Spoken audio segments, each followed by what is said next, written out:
इन आंखों में दर्द देखिए, इस चेहरे पर मजबूरी को देखिए, इस पिता को देखिए। ये वो पिता है जो अपने जिगर के टुकड़े को बेचने के लिए सड़क पर बैठा है। ये वो पिता है जिसे लोगों का कर्ज चुकाने के लिए पैसे चाहिए। ये वो पिता है जो मजबूरी के लिए अपना बेटा बेचने को तैयार हुआ है। इस पिता के दर्द की कहानी आपको इसके चेहरे पर बयां हो जाएगी। इस पिता के दर्द की कहानी आपको इनकी आवाज में महसूस हो जाएगी। आंखों से छलकते आंसू अपने बेटे से दूर जाने का गम और मजबूरी दोनों बयां कर रही हैं। लेकिन आखिर एक पिता को ये कदम क्यों उठाना पड़ा? अब आप खुद एक पीड़ित पिता से सुनिए कि क्यों उन्होंने अपने बेटे को बेचने का फैसला किया।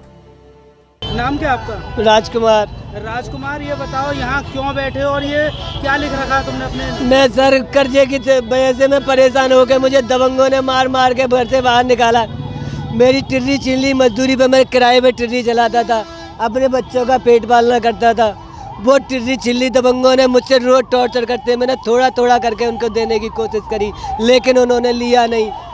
आज मुझसे 21 तारीख को 4 बजे शाम को मेरी टिर्री छीनी है और उसी तारीख में मेरी रिपोर्ट लगी हुई है। वहाँ मेरी कोई सुनवाई नहीं हुई। 6 दिन से लगातार भाग रहा हूँ थाने में, महुआ के थाने में। मेरी कोई रिपोर्ट नहीं, कोई सुनवाई नहीं हुई। सुनवाई नहीं हुई तो फिर क्या करना चाह रहे हो? अब मैं करना चाह रहा हूँ सर, मैं अपने बेटे को बेचना चाह रहा हूँ। क्या करूँ, मजबूरन मुझसे अच्छा रखेगा कोई। कम से कम अपनी बेटियों का पेट पालना तो कर दूंगा। कितना बड़ा बेटा है आपका? बेटा है ये रहा मेरा बेटा, 11 साल का तकरीबन। कहाँ है आप? कहाँ बैठे हैं आप अभी? मैं इस समय कंपनी बाग चौराहे पर बैठा हूँ, बस स्टैंड के चौराहे पर। अच्छा, गले में आपने कुछ लटका रखा है क्या? मैं बेटे का लटका रखा है। कोई मेरा बेटा बिकवा दो, वही मेरा बेटा बिकवा दो, मुझसे अच्छा लगेगा बेटा बिकवा दो। कौन कौन लोग बैठा रखे हैं आपने यहाँ पे साथ? मैंने अपनी घरवाली और बेटी और दोनों, एक बेटा ये बेटा रखा है।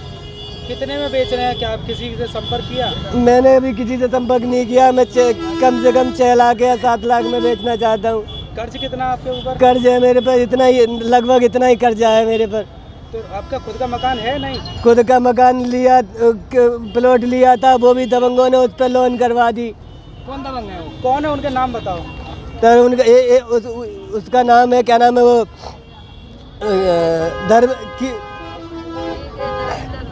धर्मेंद्र कुमार नाम है उसका। DK सिंह कहते हैं उसको। कहाँ पे रहता है वो उसमें रहता है चंपा बिहार में। अच्छा, पुलिस से जब उसके नाम की शिकायत करी? पुलिस से नाम की शिकायत करी क्या सर, उसी के पीछे भागता रहा, आज तक मेरी नहीं सुनी। आज पुलिस में गया तो पुलिस ने भी शिकायत नहीं सुनी। मेरी टिर्री छीन ली और कर्जा है वो भी कर लिया। टिर्री चंद्रपाल ने छीनी मेरे से। तो कब तक बैठे रहोगे यहाँ पर? क्या करूँ सर, जब तक बैठा रहूँगा, जब तक मुझे न्याय नहीं मिलेगा, जब तक बैठा रहूँगा मैं यहीं पे अपना दम तोड़ूंगा, यहीं पे बैठा रहूँगा जब तक मुझे। महुआ खेड़े में कहाँ रहते हो? महुआ खेड़े में नया आर्मी स्कूल के पास में रहता हूँ मैं।